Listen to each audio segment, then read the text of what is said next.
sekali begitu.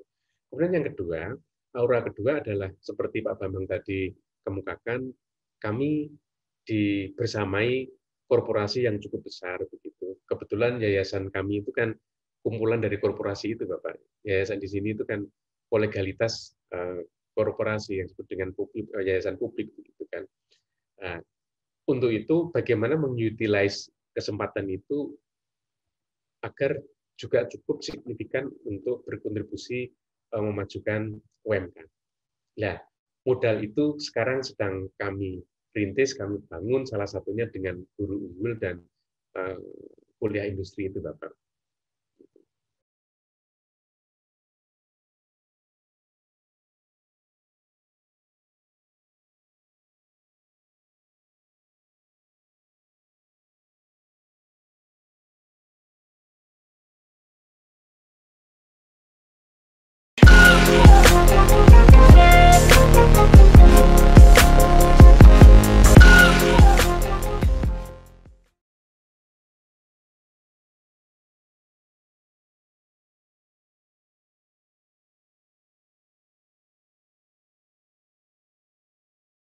Assalamualaikum warahmatullahi wabarakatuh. Waalaikumsalam warahmatullahi wabarakatuh. Bersama saya Bambang Sadono di channel Inspirasi untuk Bangsa. Mudah-mudahan kita bisa berdialog di dalam channel ini secara jernih, berimbang, dan arif. Saya sudah bersama dengan Profesor Dr. Insinyur Darsono MSI yang saat ini beliau mendapat amanah untuk menjadi Rektor Universitas Muria Kudus periode 2021 sampai 2025. Sebenarnya beliau dan sampai sekarang masih menjadi guru besar di Universitas 11 Maret dan pernah juga menjadi wakil rektor di UNS. Apa kabar, Prof? Alhamdulillah Pak Bambang, sehat semua. Pertama saya tentu ingin mengucapkan selamat dengan telah dipilih menjadi Rektor Universitas Kudus untuk periode 2021 dan sampai 2025. Nah, kira-kira program apa saja yang akan Profesor laksanakan, karena tugasnya adalah memacu UMK ini menjadi perguruan tinggi dengan akreditasi unggul atau mungkin A, ya, Prof? Ya, insya Allah nanti, Pak. Jadi pertama terima kasih Pak Bambang Sadono sudah diberi kesempatan untuk silaturahim di pagi hari ini pada situasi mendung yang merundung bergantung-gantung gitu ya. Banjir yang sudah mengukir di sekitar kita yang semoga segera surut begitu. Tanggal 9 Januari yang ya 9 Januari yang lalu saya dilantik sebagai rektor di Universitas Muria Kudus untuk periode 2021 sampai 2025. Kita tahu bersama bahwa pada konstelasi makro dan nasional kita berada pada situasi cekaman pandemi. Tentu situasi ini juga akan menginfluencer suasana tata kelola apapun, termasuk perguruan tinggi di mana saya diberi amanah untuk menata kelola ini begitu. Sadar dengan itu, tentu yang terpenting yang harus menjadi syarat perlunya atau necessary condition adalah bagaimana menumbuhkan resiliensi dan survivalitas tata kelola di perguruan tinggi, yaitu daya tahan dan daya hidup dari perguruan tinggi supaya terutama mampu untuk melakukan penyesuaian terhadap driven yang sifatnya given dari faktor luar yang kita tidak tahu begitu kapan selesainya dan bagaimana akibatnya begitu. Tetapi resiliensi dan survivalitas itu menjadi semacam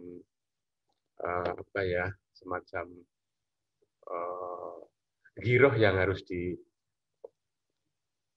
didorongkan kepada semua sivitas. Kita harus bertahan, kita harus hidup, dan kita harus berkembang. Gitu. Nah, berkenaan dengan itu, maka pada awal kami dilantik, kami sudah melakukan semacam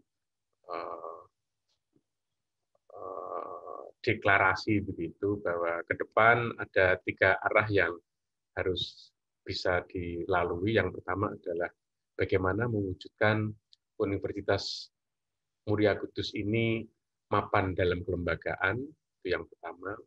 Kedua adalah kuat dan sehat dalam anggaran, dan ini universitas swasta, sehingga aspek finansial harus menjadi sayap, harus diperhatikan begitu.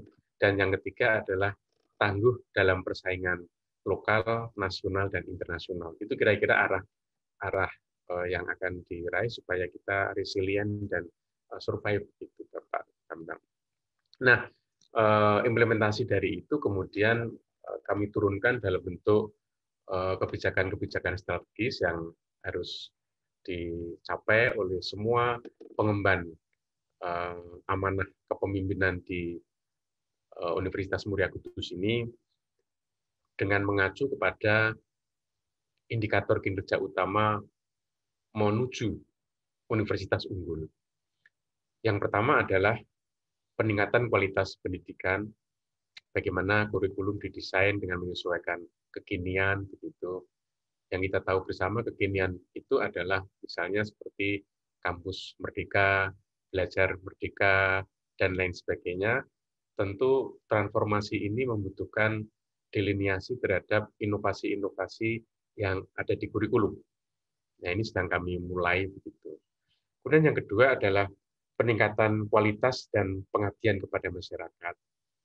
Karena situasi yang tidak tentu ini tentu membutuhkan sumber-sumber inovasi dari perguruan tinggi, baik sifatnya itu mikro maupun sifatnya makro begitu. Apapun begitu, harapannya adalah berkontribusi terhadap dinamika peradaban. Saat ini COVID, bagaimana sebenarnya berkontribusi, kemudian kebencanaan, bagaimana berkontribusi, itu ditempuh melalui kualitas penelitian dan pengabdian yang baik. Tentu dengan disertai dengan publikasi sebagai bentuk outward looking, supaya rekognisi eksternal itu juga tumbuh begitu. Kemudian yang ketiga adalah peningkatan kualitas sumber daya manusia, sarana, prasarana, dan keuangan. Karena apapun itu menjadi amunisi untuk bisa mencapai gagasan-gagasan inovasi universitas, sehingga SDM-nya harus baik, sarana prasarananya harus baik, kemudian sisi budgeting keuangannya harus baik begitu. Kemudian yang keempat adalah peningkatan kualitas kelembagaan kerjasama.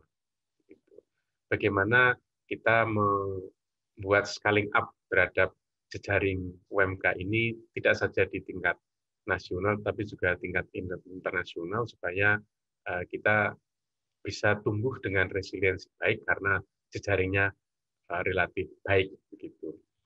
Kemudian yang kelima adalah peningkatan kualitas dan kesehatan anggaran. Jadi tadi tidak saja kualitasnya, tidak saja kuantum dan kualitasnya, tetapi juga sehat. Gitu. Banyak tapi nggak sehat kan juga tidak bermanfaat, gitu ya, Pak Bambang. Dan yang terakhir adalah peningkatan kualitas kemahasiswaan dan alumni.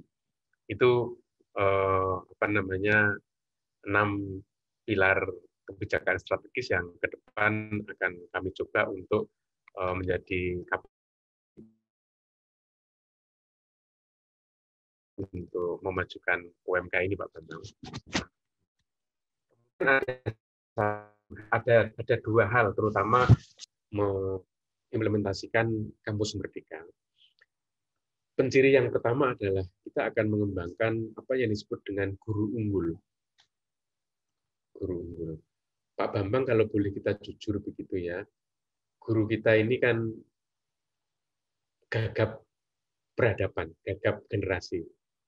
guru kita itu hasil didikan dari generasi sebelum guru itu, tetapi dia harus mengajarkan generasi setelah guru itu. Pastilah di situ ada gagap apa namanya sang guru itu.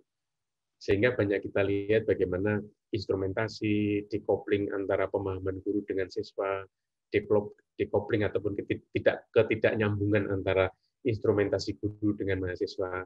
Tentu ini harus ada pihak yang menjembatani sebagai hub bagaimana terjadi apa namanya ketidaknyambungan antar generasi ini bisa tereliminasi. Maka kami akan membuat sebuah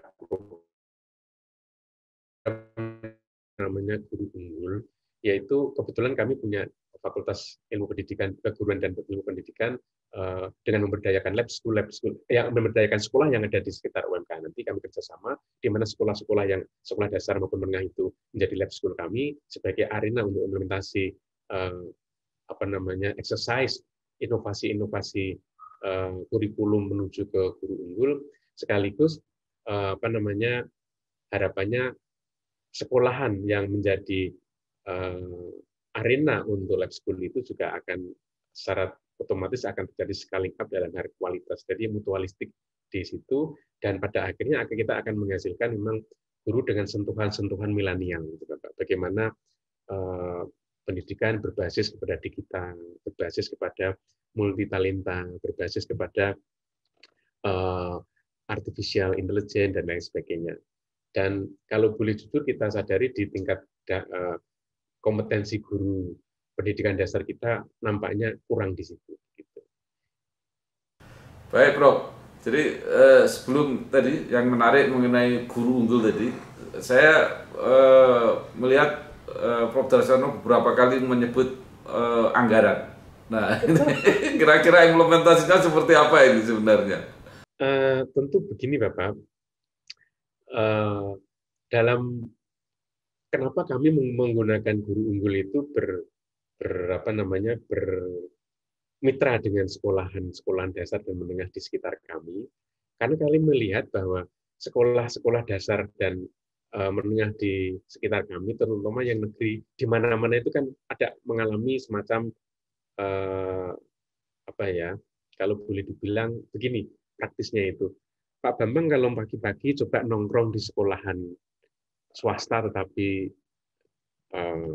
favorit atau apalah yang pakai IT begitu, suatu pagi lagi kemudian nongkrong di SD negeri 100 misalnya, ada fenomena yang menarik begitu. Di sekolah-sekolah yang brandingnya IT itu mobilnya itu berjajar-jajar begitu, yang mengantar dan menjemput begitu, yang anaknya sekolah 1 yang mengantarkan 2 mobil begitu. Tetapi di SD katakanlah SD 200, SD negeri 200, SD negeri 2000 begitu, coba kita lihat. Ya biasa naik sepeda begitu. Ini pertanda bahwa ada hegemoni kecenderungan peradaban ini yang haus terhadap kecenderungan milenial.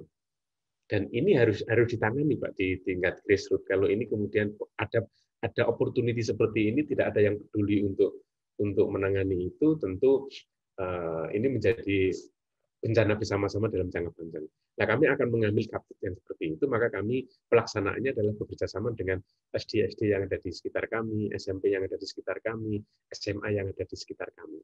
Tentu dalam proses penganggaran adalah juga kolaborasi dari penganggaran yang ada di kami akan kerjasama dengan Dinas Pendidikan dan Kebudayaan di kabupaten, dan tentu juga sekolah-sekolah yang menjadi lab school yang akan kami jadikan mitra. Itu kira-kira Pak Bambang. Saya langsung sebenarnya, jadi Profesor juga menyebut antara lain dengan cara kerjasama. Kudus ini kan mempunyai perusahaan-perusahaan besar, bahkan mungkin terbesar di Indonesia itu ya, kelompok Jarum, kelompok Pura dan sebagainya itu. Apakah ini tidak bisa ya diajak kerjasama di bidang manajemen, di bidang tadi mungkin kegiatan sosial mereka, Kan biasanya perusahaan-perusahaan itu punya CSA, eh, gitu ya. ya CSA dan sebagainya. Jarum Bungkusan. Ya, gimana bro? Ya, tadi belum selesai, Pak. Itu kan baru pilar pertama.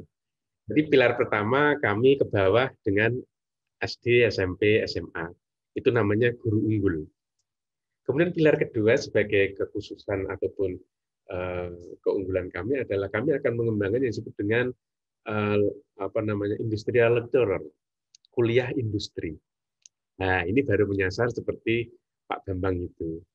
Kan begini Pak Bambang, kebanyakan perguruan tinggi itu mengadakan kegiatan kampus merdeka itu merdeka belajar di mana mahasiswa misalnya 20 SKS harus ditempuh di luar kampus, itu kadang-kadang hanya tukar-tukeran tempat kuliah gitu. Misalnya UNS mahasiswanya mengambil di UGM, UGM mengambil di Undip, Undip mengambil di mana di UMK yang sederajat lah begitu. Nah kalau begitu kan ya sama saja sebenarnya kan ya. Malah mungkin mahasiswanya repot terus cari kos baru. Nah, kami melihat di sini ada seperti yang Pak Bambang katakan tadi. Di samping kami ada Jarum, ada Jarum Foundation dengan Jarum Foundation-nya, kemudian ada Pura, ada Polytron, ada Noyorono, Sukun, perusahaan-perusahaan besar itu, maka sebagai kekhususan ataupun sekaligus keunggulan UMK dalam mengembangkan kampus merdeka itu apa? Maka kami kembangkan yang disebut dengan kuliah industri. Kuliah industri itu adalah kuliah yang akan juga memberikan kesempatan merdeka belajar kepada para mahasiswa kami, mengambil sumber belajar di luar kampus sini, kemudian tetapi tidak di kampus lain, tetapi di sektor industri, di korporasi. Nanti kami kerjasama dengan para pihak korporasi itu, kami juga akan mendata kira-kira expert yang akan mendampingi mahasiswa kami itu siapa, sekaligus expert itu akan kami anggap ataupun kami beslitkan itu sebagai dosen pakar. Karena dalam akreditasi itu kan dosen pakar nilainya juga tinggi begitu. Yang kedua adalah dengan kami mengirimkan sumber belajar dari industri yang ada di sekitar kami, maka mahasiswa akan mendapatkan kesempatan untuk bisa merasakan sektor real industri yang tentu kita tahu opportunity untuk mendapatkan instrumentasi misalnya laboratorium, kekinian inovasi, expertise SDM itu pasti akan lebih baik.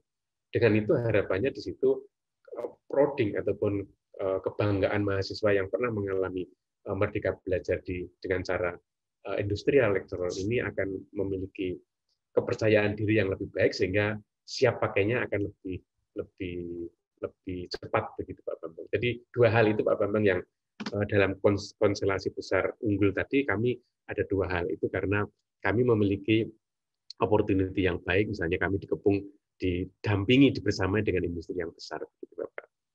Ya, baik Prof. Sekarang kembali ke potensi UMK. UMK ini kan perguruan tinggi yang sudah lama, lahirnya 1980-an, selisih 4 tahun dengan UNS. Ini kira-kira apa potensi-potensi yang apa ya bisa menjadi modal untuk tadi membantu untuk mencapai target Universitas Unggul tadi, Bro? Ya, UMK ini kalau boleh di dalam kalau boleh di cloning begitu standing point-nya itu kan ya sudah menengah begitu ya. Sudah menengah begitu ya. Artinya bahwa tua nggak terlalu tua, muda nggak terlalu muda begitu. Kemudian secara potensial Pak Bambang, UMK yang ada di Kudus ini basisnya adalah berada pada fondasi sosiokultural yang baik. Mungkin kalau Pak Bambang di Kudus mungkin mengenal apa yang disebut dengan Gus Jigang kan gitu kayak. Bagus ngajinya, pinter dagangnya kan. Itu kan persis seperti mimpi tata kelola perguruan tinggi global saat ini apa itu? Good scholarship dan good entrepreneurship. Nah, bagaimana mewujudkan dua kompetensi mahasiswa itu menjadi kesatuan itu rupa-rupanya sudah tumbuh menjadi sosiokultural yang ada di Kudus. ini kan sebenarnya moyang kita itu janjane lebih cerdas ya gitu ya. Gus Jikang gitu ya, bagus mengaji, pinter berdagang. Kalau sekarang good scholar sebagai pembelajar yang bagus dan good entrepreneur begitu. Nah, itu kira-kira apa namanya potensi pertama yang menjadi aura suasana psikologis kami begitu. Dan itu menguntungkan sekali begitu. Kemudian yang kedua, aura kedua adalah seperti Pak Bambang tadi kemukakan, kami dibersamai korporasi yang cukup besar begitu. Kebetulan yayasan kami itu kan kumpulan dari korporasi itu, Bapak. Yayasan di sini itu kan kolegalitas korporasi yang disebut dengan publik, yayasan publik begitu kan. Nah, untuk itu bagaimana mengutilize kesempatan itu agar juga cukup signifikan untuk berkontribusi memajukan UMKM. Nah, modal itu sekarang sedang kami rintis, kami bangun salah satunya dengan guru unggul dan kuliah industri itu, Bapak. Prof, penjenengan kan lama ya mengelola di UNS sampai posisi UNS yang seperti sekarang ini. Betul. Saya kira UNS sudah sejajar lah dengan perguruan-perguruan tinggi papan atas di Indonesia. Maksudnya apakah ada gitu ya model-model pengalaman di UNS yang mau dibawa untuk mengelola UMK? Tentu Pak Bambang, karena ketika saya pamit untuk mohon restu kepada Pak Rektor UNS, Profesor Jamal Wibowo, untuk berangkat ke Kudus, maka pesan dari Pak Jamal adalah, Profesor, tebarkan kebaikan UNS di tempat lain. Ini saya kira pesan yang sangat bermakna begitu, bagaimana good value dari UNS ini mampu bisa ditebarkan ke tempat lain. Maka kami pun akan mencoba dengan menggunakan model-model inovasi yang ada di UNS ini akan diterapkan di UMK, tentu inovasi-inovasi yang positif dan pas dengan scaling yang ada di UMK. Misalnya yang sebentar lagi nanti mungkin dalam hal riset pengabdian, kemudian dalam hal tata kelola keuangan, tata kelola kemahasiswaan, begitu Bapak. Ya, baik Prof. Tadi juga Prof. Darsono menyebut mengenai posisi alumni. Bisa nggak diceritakan kiprah alumni UMK ini sekarang sudah seperti apa? Di UMK ini sampai tahun 2020 kemarin itu jumlah alumninya ada sekitar 22.609 yang terdiri dari alumni diploma, kemudian sarjana, kemudian juga pasca sarjana. Jadi sudah 22.639 alumni. Nah, tersebar di seluruh Indonesia. Ada yang jadi entrepreneur, jadi penggiat industri, penggiat korporasi, juga pejabat-pejabat publik, gitu ya. Ada yang bupati, gitu. Seperti Bupati Grobogan sekarang ini kan Bu Sri kan alumni kita di sini, gitu. Dan ini begini Pak Bambang, satu hal yang kami kemarin kan juga merintis bagaimana menata alumni di UNS begitu sehingga jadi besar seperti sekarang. Ini kami juga akan merintis alumni UMK ini supaya bisa tergabung dalam kekeluargaan yang harapannya nanti tidak saja bermanfaat bagi mereka, tetapi bermanfaat bagi UMK. Karena sebenarnya kekuatan alumni bagi tata kelola perguruan tinggi itu adalah satu hal yang melengkapi sebenarnya. Tapi banyak di berbagai tempat di kita itu kadang-kadang alumni nggak terlalu dikelola gitu ya. Nah, ini akan kami mulai nih Pak Bambang.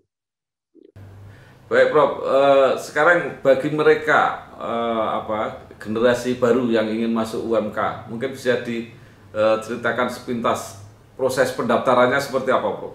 Pak Bambang. Jadi sebagai perguruan tinggi swasta tentu heroik pendaftarannya lebih kenceng begitu ya. Karena kalau boleh jujur sebenarnya eh, amunisi kami itu kan sebagian berasal dari jumlah mahasiswa itu. Begitu.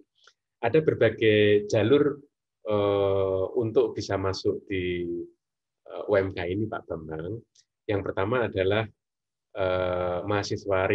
jalur reguler mahasiswa baru, begitu. Kemudian yang kedua adalah jalur mahasiswa pindahan dan transfer. Ada dua jalur itu. Begitu. Nah, kemudian jalur reguler itu ada beberapa pilihan. Ada yang pilihan dengan seleksi jalur rapot begitu. Jadi bagaimana rata-rata nilai rapot semester 1 sampai 6 selama SMA itu minimal 75 begitu ya dalam skala 100, maka otomatis dia akan diterima secara langsung tanpa tes begitu. Kemudian seleksi komputer begitu, one day service begitu. Ini biasanya dengan bekerjasama dengan SMA-SMA yang ada begitu, dan kemudian seleksi bebas tes melalui jalur prestasi. Gitu, prestasi. Ini yang reguler yang bisa dipilih bagi calon mahasiswa baru yang sekarang masih SMA. Banyak pilihan jalur yang bisa ditempuh untuk bisa ke UMK. Sedangkan mereka yang katakanlah putus sekolah di tempat lain, kemudian sudah bekerja di tempat lain, kemudian ingin melanjutkan, kami membuka mahasiswa pindahan dan mahasiswa transfer, Bapak. Ada kelas pagi dan kelas sore, begitu ya. Swasta harus open, Pak Bambang. Termasuk ada kelas-kelas untuk karyawan, ya, Prof? Iya, betul, Bapak. Betul ya. Yang kelas transfer pindahan itu kan sebagian besar itu. Ya. Baik, Prof. Terakhir mungkin karena ini dalam suasana Dies Natalis UNS yang ke-45, mungkin Prof. Darsono punya harapan atau saran kepada alma mater bagaimana untuk lebih berkembang dan lebih maju lagi. Silakan, Prof. Oke, Universitas 11 Maret adalah universitas yang relatif muda di Indonesia yang sekarang standing point-nya sudah equal dengan universitas-universitas pendahulunya sebagai PTNBH baru begitu. Tentu pencapaian ini adalah pencapaian yang tidak mudah, pencapaian yang dicapai dengan segala heroik yang ada. Maka yang pertama adalah bahwa ritme pencapaian ini hendaknya jangan pernah padam dan berhenti. Jadi terus maju, terus berkembang agar UNS tetap akan maju dan tagline-nya adalah UNS bisa. Baik, terima kasih sekali Profesor Dr. Insinyur Darsono MSI, Rektor Universitas Muria Kudus, dan juga masih menjadi guru besar di UNS 11 Maret Surakarta. Sekali lagi terima kasih. Matur nuwun, sukses. Wassalamualaikum warahmatullahi wabarakatuh. Waalaikumsalam warahmatullahi wabarakatuh. Mbah nuwun Pak Bambang, sudah diberi kesempatan Pak Bambang nggih.